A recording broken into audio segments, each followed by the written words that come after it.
আজ সকালবেলা ঘুম থেকে উঠেই ব্রাশ করার সময় একটা জিনিস দেখলাম, যেটা দেখে আমার ভীষণ ভালো লেগেছে। সেজন্য ভাবলাম চলো তোমাদের সাথেও একটু শেয়ার করা যাক। অন্যান্য দিন আমি ঘুম থেকে ওঠার পর দেখি ভাই শুয়ে আছে, নয়তো বা কাজে চলে যায়, কিন্তু আজকে ঠিক তার বিপরীত। ঘুম থেকে উঠেই দেখি ভাই দেখি খুব সুন্দর করে ফুল গাছ লাগাচ্ছিল।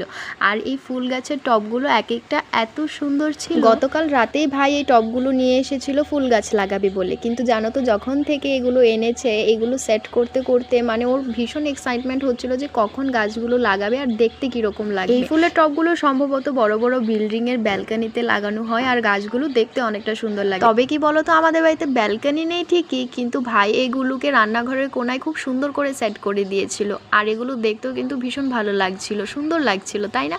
তোমরা জানিও তো ভালো লাগছে কি না। আশা করি গাছগুলো বড় হলে দেখতে আরেকটু সুন্দর লাগবে। আর ভাই যে ফুলগুলো লাগিয়েছিল দেখতে কিছুটা এরকম ছিল, ছোট ছোট, এক একটা এক এক রকম কালারের। তো যাই হোক, সবাইকে অনেক স্বাগত আমার নতুন আরেকটা ভিডিওতে। আশা করি সবাই অনেকটা ভালো আছো। ভিডিওটা দেখার পর কে কোন জায়গা থেকে দেখেছো সেটা নিশ্চয়ই যাওয়ার সময় একটু কমেন্ট বক্সে জানিয়ে যে। কথা বলতে বলতে এদিকে আমি ব্রাশ করে চলে এসেছি আর খালি পেটে একটু জল খেয়ে নিয়েছি, যেটা নাকি স্বাস্থ্যের জন্য ভালো। তো এখন সকালবেলা ঘরের মধ্যে যে কাজগুলো আমি রোজ করি সেগুলোই এখন আবার শুরু করব আর তোমাদের সাথে একটু একটু করে শেয়ার করব। প্রথমে ঘুম থেকে উঠে আমি আগে বিছানাটা তুলে নেব। অন্যান্য দিন কি হয়, আমি টিউশনে চলে গেলে বিছানাটা এরকমভাবেই পড়ে থাকে, টিউশন করিয়ে এসে তারপর বিছানা তুলি। আর আজকে যেহেতু শনিবার আমার টিউশন নেই সকালবেলা, আজকে একটু দেরি করে ঘুম থেকে উঠেছিলাম। এদিকে দেখো আমি বিছানা গুছিয়ে বারবার খাতাগুলো বাজ করে আমি সোফায় রাখছিলাম, আর ভাই এগুলোকে আমি একদিকে গোছাচ্ছিলাম আর অন্যদিকে ভাই এগুলোকে ঢিলিয়ে ঢিলিয়ে খাটের মধ্যে ফেলছিল, আমাকে রাগাচ্ছিল। অ্যাকচুয়ালি অন্যান্য দিন কি হয়, ভাই কাজে চলে যায়, কিন্তু আজকে দেখো 10টা প্রায় বাজতে চলো এখনও ভাই কাজে যায়নি।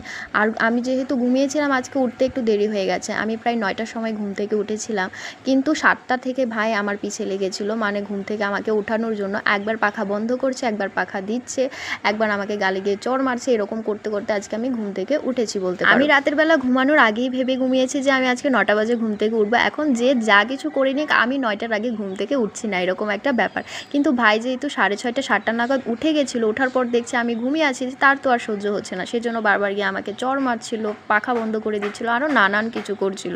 বাট আমি 9টার সময় ঘুম থেকে উঠেছি। আর এই 9টার সময় ঘুম থেকে ওঠার কারণে মা এখনো পর্যন্ত আমার সাথে কথা বলেনি বলতে পারো, পুরো রেগে বম হয়ে আছে, কারণ এত দেরিতে ঘুম থেকে ওঠা মা একদমই পছন্দ করে না।